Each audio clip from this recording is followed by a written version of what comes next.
Welcome to Audiobook Heaven.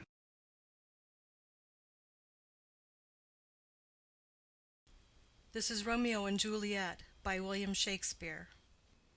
Act 2, Scene 1. An open place adjoining Capulet's garden. Enter Romeo. Romeo. Can I go forward when my heart is here? Turn back, dull earth, and find thy centre out. He climbs the wall and leaps down within it. Enter Benvolio and Mercutio. Benvolio. Romeo! My cousin! Romeo! Mercutio. He is wise, and on my life hath stolen him home to bed. Benvolio. He ran this way, and leaped this orchard wall. Call, good Mercutio. Mercutio. Nay, I'll conjure too. Romeo, humors, madman, passion, lover! Appear thou in the likeness of a sigh, speak but one rhyme, and I am satisfied. Cry but ah me, pronounce but love and dove, speak to my gossip Venus one fair word, one nickname for her purblind son and heir, young auburn Cupid, he that shot so trim, when King Cophetua loved the beggar maid. He heareth not, he stirreth not, he moveth not. The ape is dead, and I must conjure him. I conjure thee by Rosaline's bright eyes, by her high forehead and her scarlet lip, by her fine foot, straight leg, and quivering thigh, and the domains that there adjacent lie, that in thy likeness thou appear to us. Benvolio. And if he hear thee, thou wilt anger him. Mercutio. This cannot anger him. 'Twould anger him to raise a spirit in his mistress's circle, of some strange nature, letting it there stand till she had laid it and conjured it down. That were some spite. My invocation is fair and honest, and in his mistress's name I conjure only but to raise him up. Benvolio. Come, he hath hid himself among these trees, to be consorted with the humorous night. Blind is his love, and best befits the dark. Mercutio. If love be blind, love cannot hit the mark. Now will he sit under a medlar tree, and wish his mistress were that kind of fruit as maids call medlars when they laugh alone. Romeo, good night. I'll to my truckle bed. This field bed is too cold for me to sleep. Come, shall we go? Benvolio. Go then, for 'tis in vain to seek him here that means not to be found. Exit. Scene 2. Capulet's garden.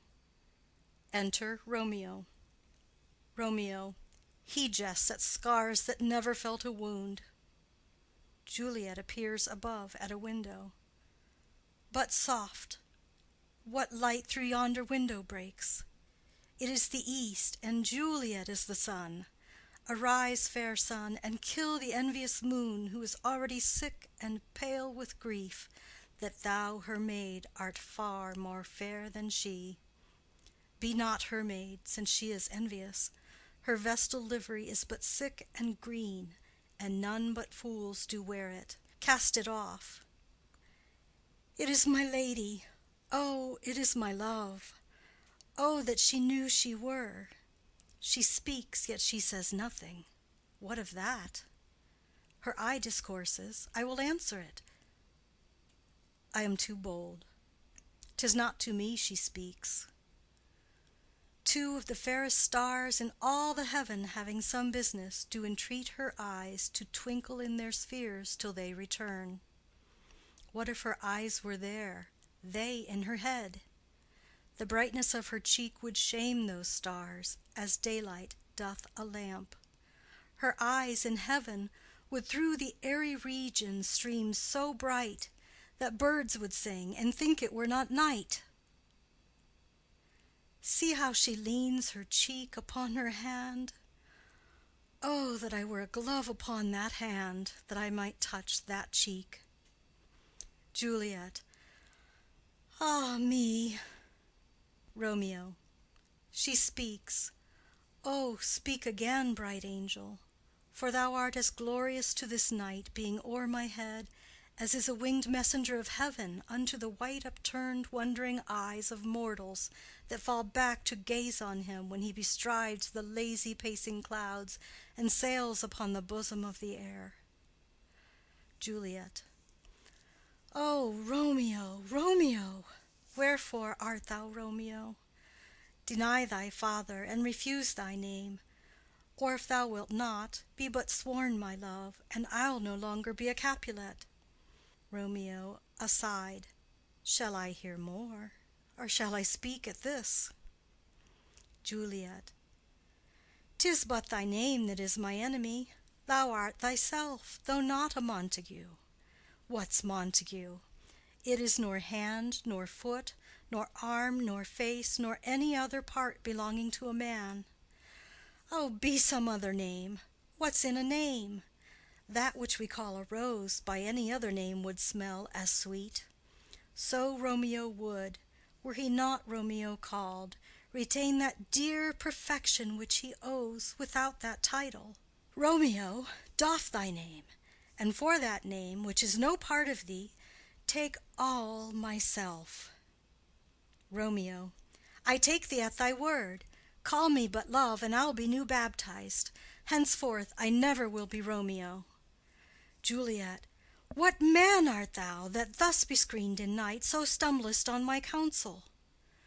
Romeo. By a name I know not how to tell thee who I am. My name, dear saint, is hateful to myself, because it is an enemy to thee. Had I it written, I would tear the word. Juliet. My eyes have not yet drunk 100 words of that tongue's utterance, yet I know the sound. Art thou not Romeo, and a Montague? Romeo. Neither, fair saint, if either thee dislike. Juliet. How camest thou hither? Tell me, and wherefore?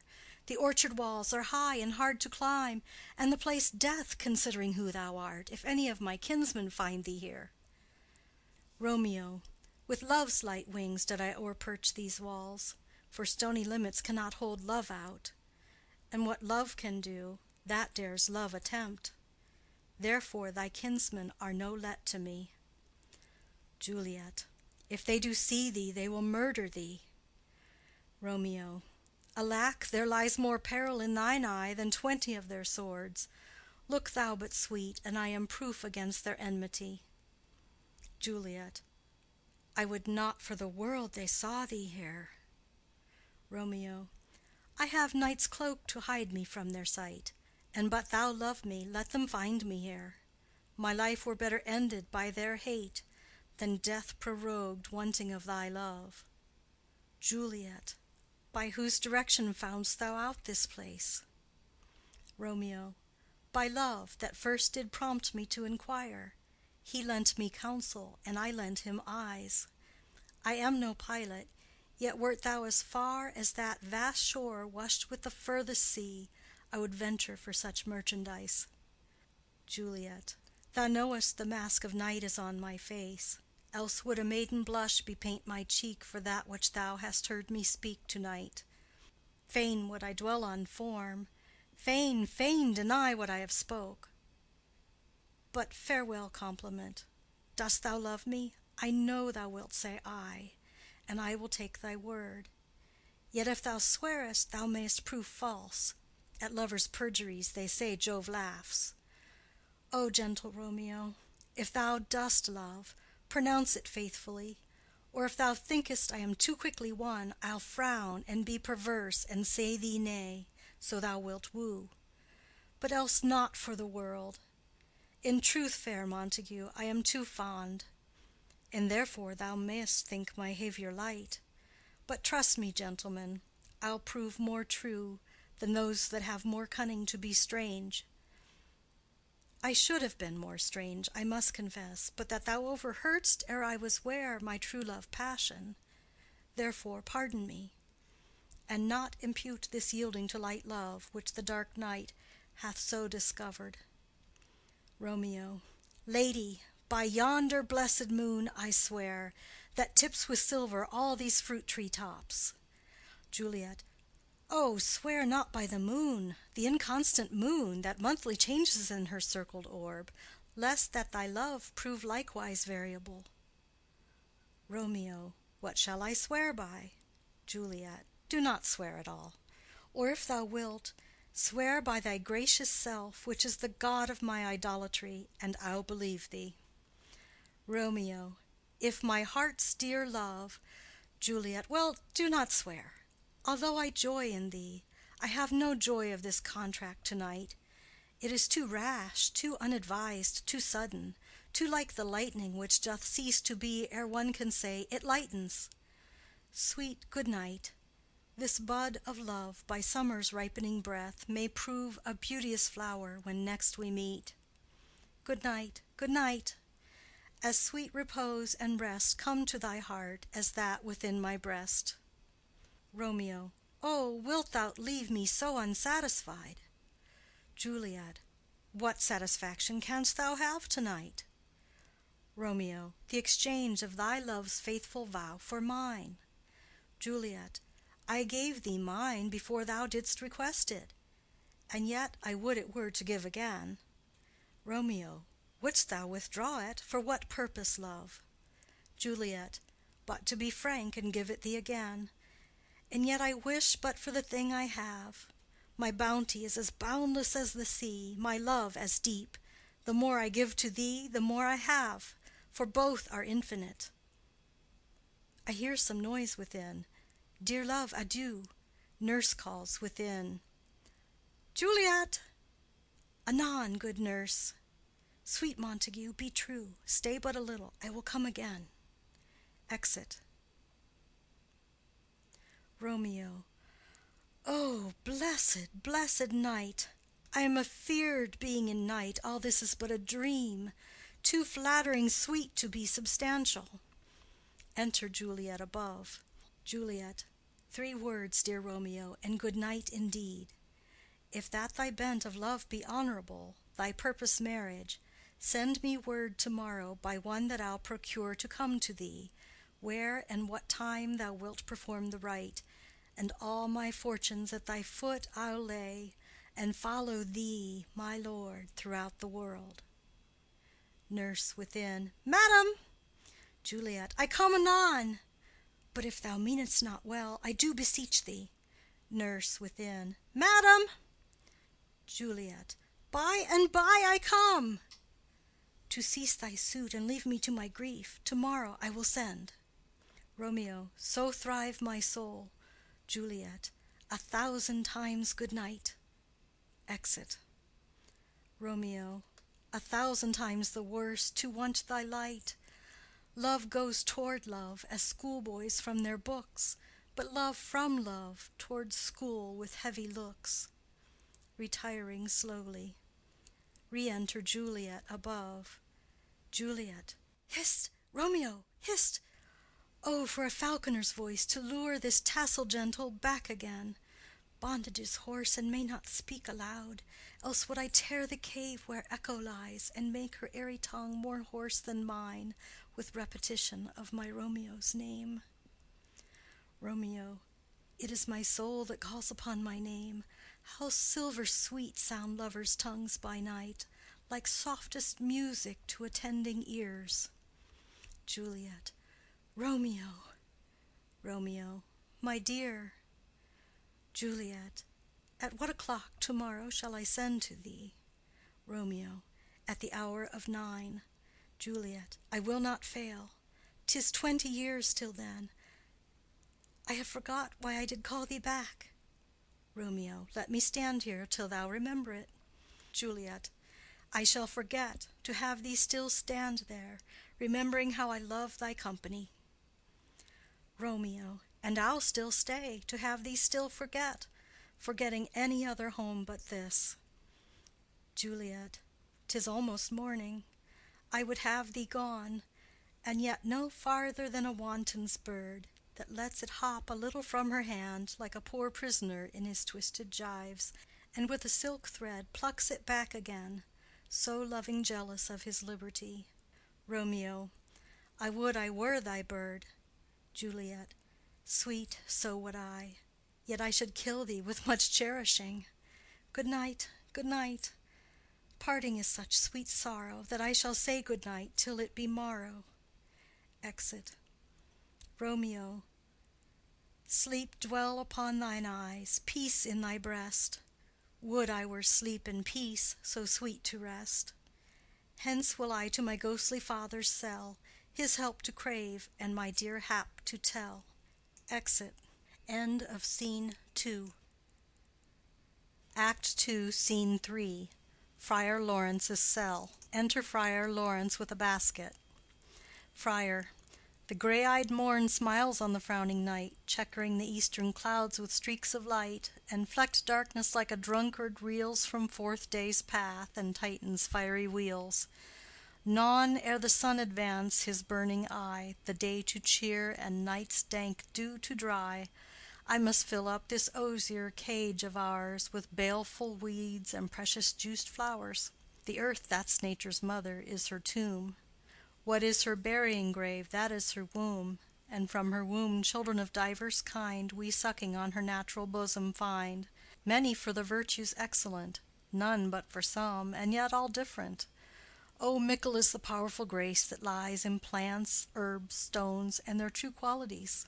For naught so vile that on the earth doth live, but to the earth some special good doth give.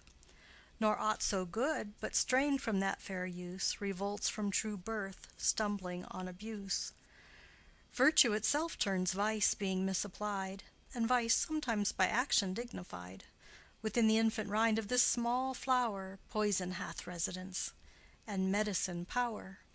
For this being smelt, with that part cheers each part, being tasted slays all senses with the heart. Two such opposed kings encamp them still in man as well as herbs, grace and rude will. And where the worser is predominant, full soon the canker death eats up that plant. Enter Romeo. Romeo. Good morrow, father. Friar. Benedicite! What early tongue so sweet saluteth me? Young son, it argues a distempered head so soon to bid good morrow to thy bed. Care keeps his watch in every old man's eye, and where care lodges sleep will never lie. But where unbruised youth with unstuffed brain doth couch his limbs, there golden sleep doth reign. Therefore thy earliness doth me assure thou art uproused with some distemperature. Or if not so, then here I hit it right, our Romeo hath not been in bed to-night. Romeo. That last is true, the sweeter rest was mine. Friar. God pardon sin! Wast thou with Rosaline? Romeo. With Rosaline, my ghostly father? No! I have forgot that name, and that name's woe. Friar. That's my good son. But where hast thou been then? Romeo. I'll tell thee ere thou ask it me again. I have been feasting with mine enemy, where on a sudden one hath wounded me that's by me wounded. Both are remedies within thy help and thy holy physic lies. I bear no hatred, blessed man, for lo, my intercession likewise steads my foe. Friar. Be plain, good son, and homely in thy drift. Riddling confession finds but riddling shrift. Romeo. Then plainly know my heart's dear love is set on the fair daughter of rich Capulet. As mine on hers, so hers is set on mine, and all combine, save what thou must combine by holy marriage, when and where and how we met, we wooed and made exchange of vow, I'll tell thee as we pass, but this I pray, that thou consent to marry us to-day. Friar. Holy Saint Francis, what a change is here! Is Rosaline, that thou didst love so dear, so soon forsaken? Young men's love, then, lies not truly in their hearts, but in their eyes. Jesu Maria, what a deal of brine hath washed thy sallow cheeks for Rosaline! How much salt water thrown away in waste, to season love that of it doth not taste! The sun not yet thy sighs from heaven clears, thy old groans ring yet in mine ancient ears. Lo, here upon thy cheek the stain doth sit of an old tear that is not washed off yet. If e'er thou wast thyself, and these woes thine, thou and these woes were all for Rosaline. And art thou changed? Pronounce this sentence then: women may fall when there's no strength in men. Romeo. Thou chidest me oft for loving Rosaline. Friar. For doting, not for loving, pupil mine. Romeo. And bad'st me bury love. Friar. Not in a grave to lay one in, another out to have. Romeo, I pray thee chide not. She whom I love now doth grace for grace and love for love allow. The other did not so. Friar. Oh, she knew well thy love did read by rote that could not spell. But come, young waverer, come go with me. In one respect I'll thy assistant be, for this alliance may so happy prove to turn your household's rancour to pure love. Romeo. Oh, let us hence. I stand on sudden haste. Friar. Wisely and slow. They stumble that run fast. Exit. Scene 4. A street. Enter Benvolio and Mercutio. Mercutio. Where the devil should this Romeo be? Came he not home to-night? Benvolio. Not to his father's. I spoke with his man. Mercutio. Ah, that same pale hard-hearted wench, that Rosaline, torments him so that he will sure run mad. Benvolio. Tybalt, the kinsman to old Capulet, hath sent a letter to his father's house. Mercutio. A challenge on my life. Benvolio. Romeo will answer it. Mercutio. Any man that can write may answer a letter. Benvolio. Nay, he will answer the letter's master, how he dares, being dared. Mercutio.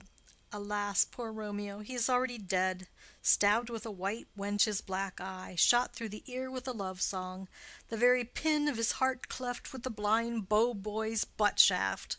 And is he a man to encounter Tybalt?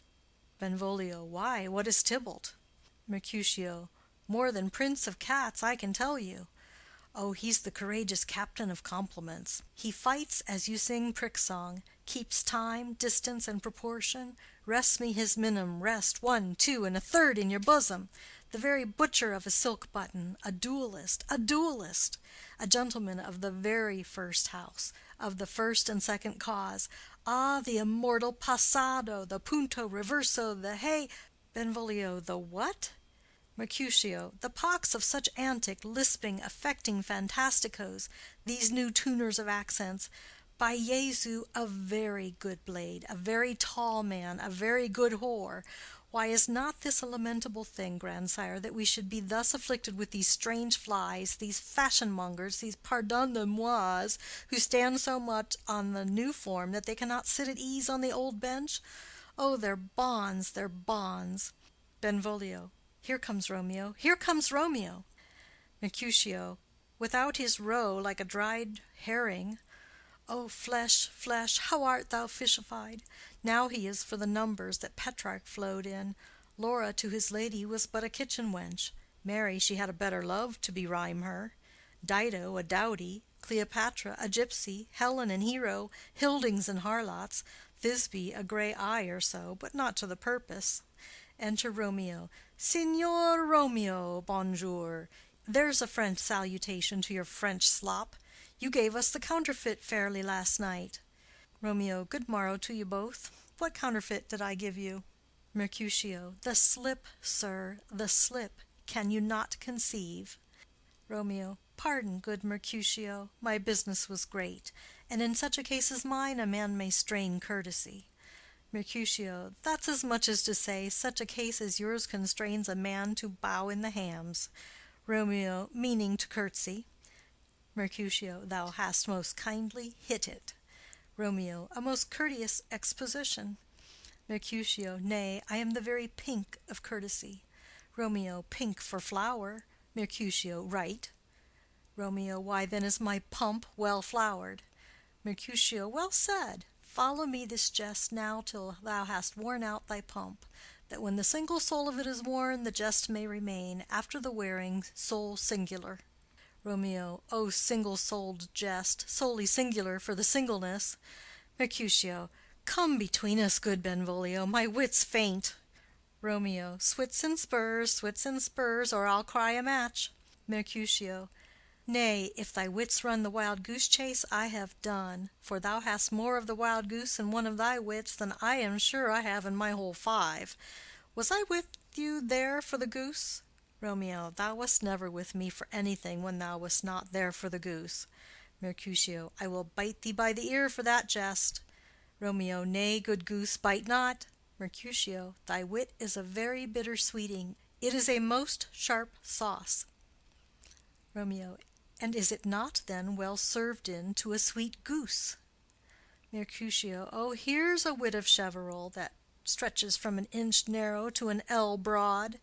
Romeo. I stretch it out for that word broad, which added to the goose proves thee far and wide a broad goose. Mercutio. Why, is not this better now than groaning for love? Now art thou sociable, now art thou Romeo, now art thou what thou art, by art as well as by nature. For this drivelling love is like a great natural that runs lolling up and down to hide his bauble in a hole. Benvolio. Stop there, stop there. Mercutio. Thou desirest me to stop in my tail against the hair. Benvolio. Thou wouldst else have made thy tail large. Mercutio. Oh, thou art deceived. I would have made it short, for I was come to the whole depth of my tail, and meant indeed to occupy the argument no longer. Romeo. Here's goodly gear. Enter Nurse and Peter. Mercutio. A sail, a sail, a sail. Benvolio. Two, two, a shirt and a smock. Nurse. Peter. Peter. Anon. Nurse. My fan, Peter. Mercutio. Good Peter, to hide her face, for her fan's the fairer face. Nurse. God ye good morrow, gentlemen. Mercutio. God ye good den, fair gentlewoman. Nurse. Is it good den? Mercutio. 'Tis no less, I tell ye, for the body hand of the dial is now upon the prick of noon. Nurse. Out upon you! What a man are you! Romeo. One gentlewoman that God hath made for himself to mar. Nurse. By my troth, it is well said. For himself to mar, quoth they. Gentlemen, can any of you tell me where I may find the young Romeo? Romeo. I can tell you, but young Romeo will be older when you have found him than he was when you sought him. I am the youngest of that name, for fault of a worse. Nurse. You say well. Mercutio. Yea, is the worst well? Very well took, in faith, wisely, wisely. Nurse. If you be he, sir, I desire some confidence with you. Benvolio. She will invite him to some supper. Mercutio. Abad, abad, abad, so ho. Romeo. What hast thou found? Mercutio. No hare, sir, unless a hare, sir, in a Lenten pie that is something stale and hoar ere it be spent. He sings. An old hare hoar, an old hare hoar, is very good meat in Lent, but a hare that is hoar is too much for a score when it hoars ere it be spent. Romeo. Will you come to your father's? We'll to dinner thither. Romeo. I will follow you. Mercutio. Farewell, ancient lady, farewell. Lady, lady, lady. Exit Mercutio and Benvolio. Nurse. Marry, farewell. I pray you, sir, what saucy merchant was this that was so full of his ropery? Romeo. A gentleman, nurse, that loves to hear himself talk, and will speak more in a minute than he will stand to in a month. Nurse. An he speak anything against me, I'll take him down, and 8 were lustier than he is, and 20 such jacks. And if I cannot, I'll find those that shall. Scurvy knave! I am none of his flirt gills, I am none of his skeins mates, and thou must stand by too, and suffer every knave to use me at his pleasure. Peter. I saw no man use you at his pleasure. If I had, my weapon should quickly have been out, I warrant you. I dare draw as soon as any other man, if I see occasion, in a good quarrel, and the law is on my side. Nurse. Now, afore God, I am so vexed that every part about me quivers. Scurvy knave! Pray you, sir, a word. And as I told you, my young lady bid me inquire you out. What she bade me say, I will keep to myself. But first let me tell ye, if ye should lead her into a fool's paradise, as they say, it were a very gross kind of behavior, as they say. For the gentlewoman is young, and therefore if you should deal double with her, truly it were an ill thing to be offered to any gentlewoman, and very weak dealing. Romeo. Nurse, commend me to thy lady and mistress, I protest unto thee. Nurse. Good heart, and of faith I will tell her as much. Lord, Lord, she will be a joyful woman. Romeo. What wilt thou tell her, nurse? Thou dost not mark me. Nurse. I will tell her, sir, that you do protest. which, as I take it, is a gentlemanlike offer. Romeo, bid her devise some means to come to Shrift this afternoon, and there she shall, at Friar Lawrence's cell, be shrived and married. Here is for thy pains. Nurse. No, truly, sir, not a penny. Romeo. Go to, I say you shall. Nurse. This afternoon, sir? Well, she shall be there. Romeo. And stay, good nurse, behind the abbey wall. Within this hour my man shall be with thee, and bring thee cords made like a tackled stair, which to the high top-gallant of my joy might be my convoy in the secret night. Farewell. Be trusty, and I'll quit thy pains. Farewell.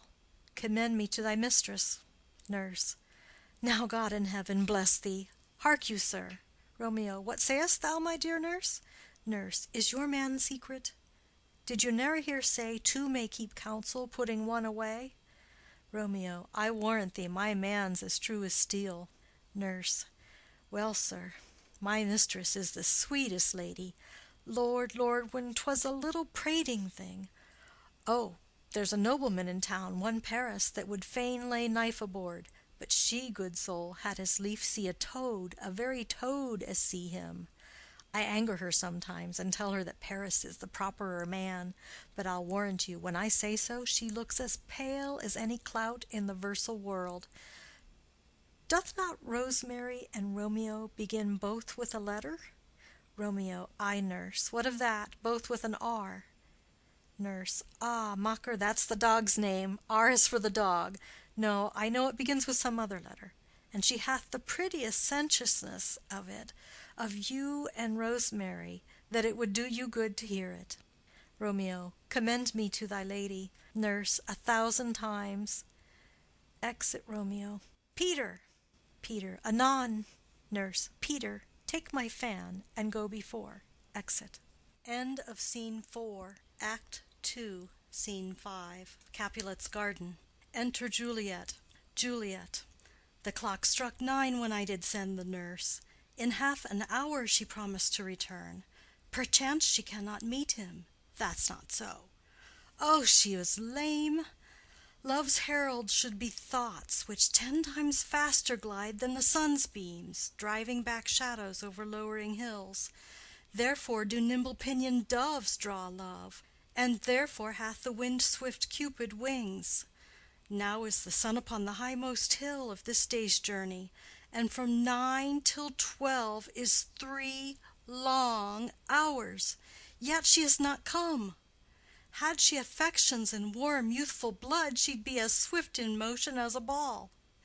My words would bandy her to my sweet love, and his to me.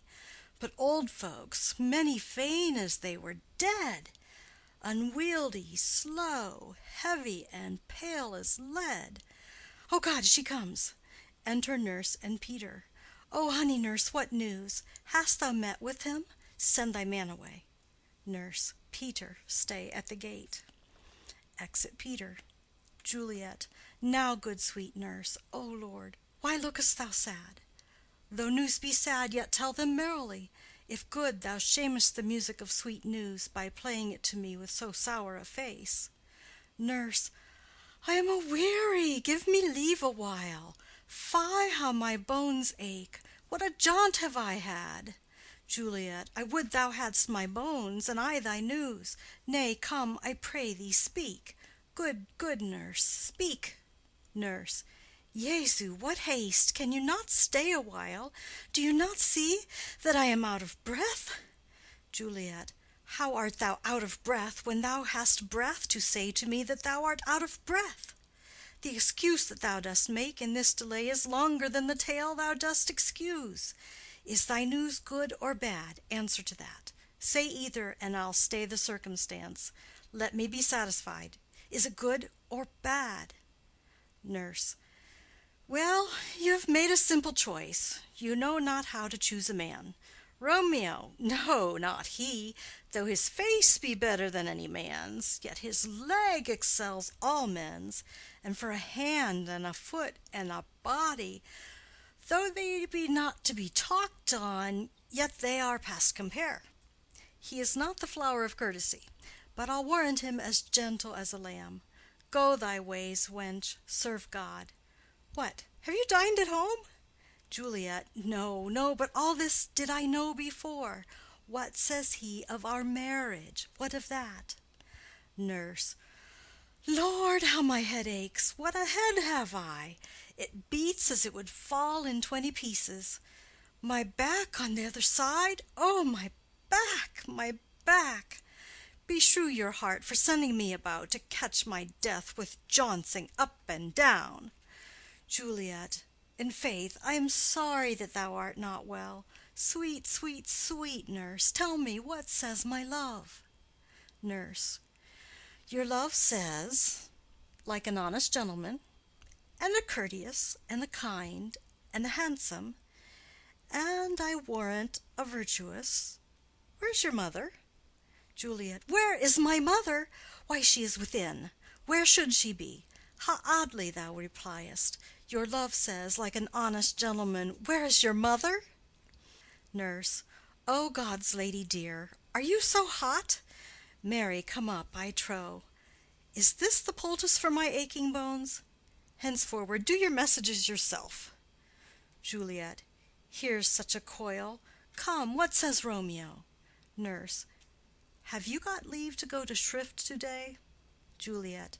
I have. Nurse. Then hie you hence to Friar Lawrence's cell. There stays a husband to make you a wife. Now comes the wanton blood up in your cheeks. They'll be in scarlet straight at any news. Hie you to church. I must another way, to fetch a ladder, by the which your love must climb a bird's nest soon when it is dark. I am the drudge, and toil in your delight, but you shall bear the burden soon at night. Go, I'll to dinner. Hie you to the cell. Juliet. Hie to high fortune! Honest nurse, farewell. Exit. Scene 6. Friar Lawrence's cell.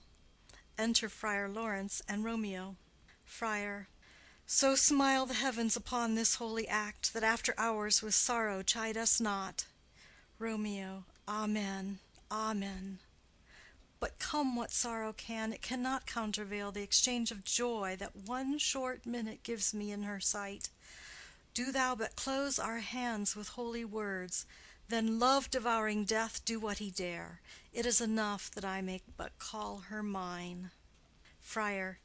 These violent delights have violent ends, and in their triumph die, like fire and powder, which as they kiss consume.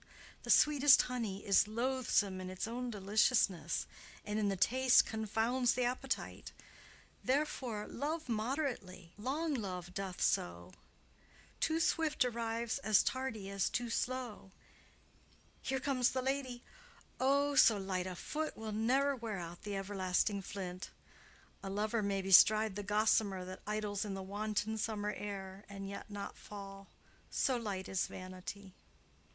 Enter Juliet. Juliet. Good even to my ghostly confessor. Friar. Romeo shall thank thee, daughter, for us both. Juliet. As much to him, else is his thanks too much. Romeo. Oh, Juliet, if the measure of thy joy be heaped like mine, and that thy skill be more to blazon it, then sweeten with thy breath this neighbor air, and let rich music's tongue unfold the imagined happiness that both receive in either by this dear encounter. Juliet. Conceit, more rich in matter than in words, brags of his substance, not of ornament. They are but beggars that can count their worth. But my true love is grown to such excess, I cannot sum up sum of half my wealth. Friar.